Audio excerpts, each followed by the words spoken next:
সবাইকে শুভেচ্ছা জানাচ্ছি গ্রাম বাংলার আজকের পর্বে।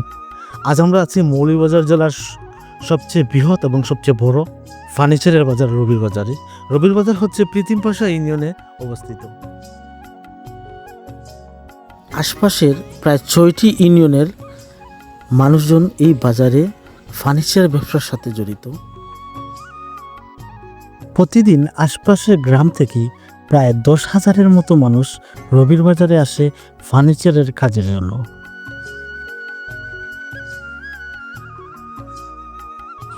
দেশের বিভিন্ন স্থান থেকে উন্নত মানের কাঠ সংগ্রহ করে রবির বাজারের ফার্নিচার তৈরি হয়। এজন্যই রবির বাজারের ফার্নিচারের চাহিদা অনেক বেশি।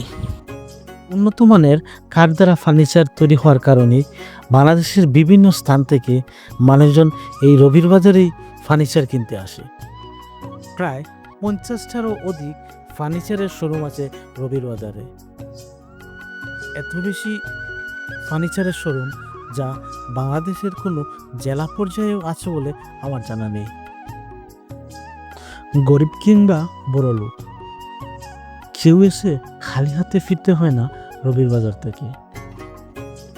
সব ধরনের সব ডিমান্ডেরই মাল পাওয়া যায় রবির বাজারে।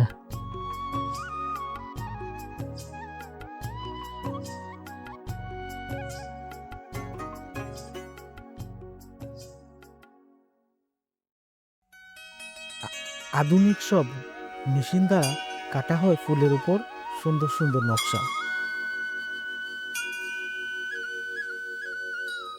তবে কাস্টমারদের হাতে কাটা নকশার উপর বিশেষ চাহিদা রয়েছে।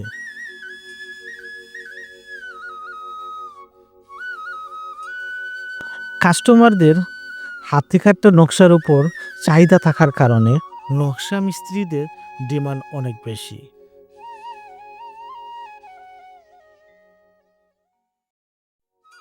ট্রেন কিংবা বাস, রবির বাজারে আসার যাতায়াত ব্যবস্থা অনেক উন্নত হওয়ার কারণে প্রতিদিনই কাস্টমারদের ভিড় লক্ষ্য করা যায়।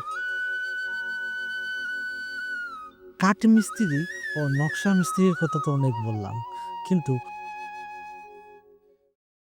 একটা ফার্নিচার তৈরি হওয়ার পর সর্বশেষ ডাক পড়ে রং মিস্ত্রিদের।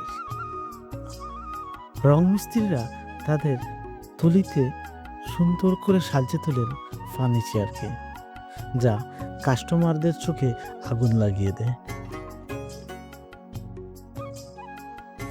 হাজার হাজার মানুষের কর্মসংস্থান গড়ে উঠেছে এই ফার্নিচার ব্যবসার কারণে।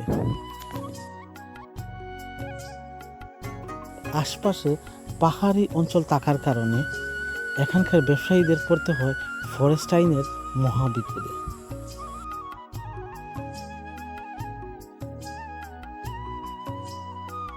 ফার্নিচারের সাথে সমৃদ্ধ সকল মানুষের প্রতি শ্রদ্ধা রেখে শেষ করছি গ্রাম বাংলার আজকের পর্বটি।